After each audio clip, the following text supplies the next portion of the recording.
Hey, my name is Reggie from the Horror Hour. How are you doing? Hi, Reggie. Reggie. You guys doing all right? Yeah, good. Yeah. Yeah.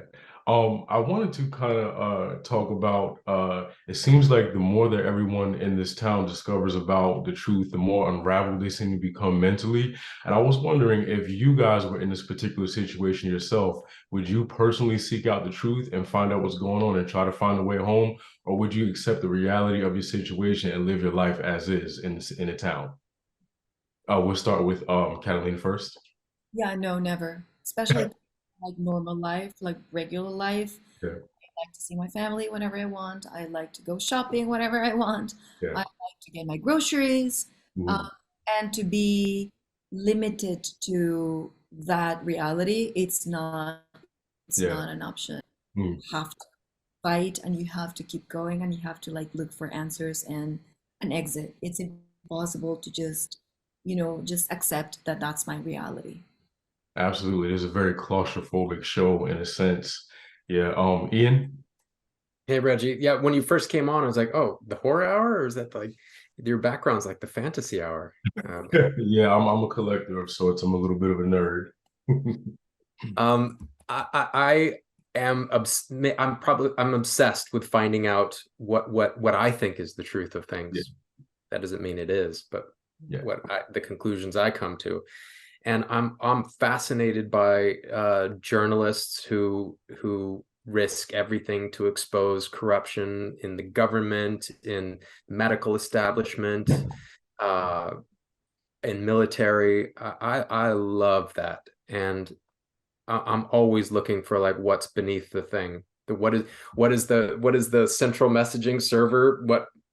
Yeah. Info is that pumping out, and then like, well, what is the actual the truth of the situation?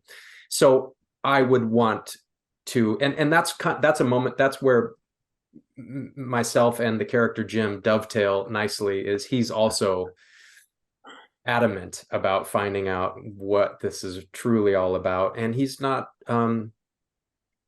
doesn't take the working town theory at face Mm. value. He's like, okay, maybe that's something, but there might be a hell of a lot more to this, and he's gonna investigate that, even if it makes him look um you know where some people think that's silly or the wrong track to go down. He's going to do it no matter what. He's like a bloodhound that way, and so I like to think of myself that way too. So you guys are both seekers of truth and holders on of faith and hope. And that kind of segues into my last question. Um, I wanted to the kind of the running theme of the series is kind of like holding is hope and faith and whether or not to hold on to that faith and hope or let it go. And I want to know, do you guys think that the holding on to that faith and that hope is beneficial or harmful to your characters in the long run? We'll start with Catalina first. No, I think it's beneficial. I think you just have to hold on to something. You just Yeah. have to hold on to something, because that's gonna make you keep going. Yeah. I I do it in my personal life. Yeah. I see that there's no corners that I could go to. I hold on to hope, and I hold on to many things that are not tangible, and that's what keeps me. Keeps you going. Have that, then So you're just a warrior. just accept that you are going to live in that town forever. Mm. Have Yeah. that hope. If you don't have that, then you're just accepting something that you know just Mm.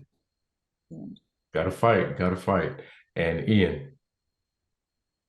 I think faith in life is important, and but it has to there has to be a balance that is struck, though. And so I think there is a certain amount of cynicism even that is of value in life, and certainly skepticism. And hope also has value.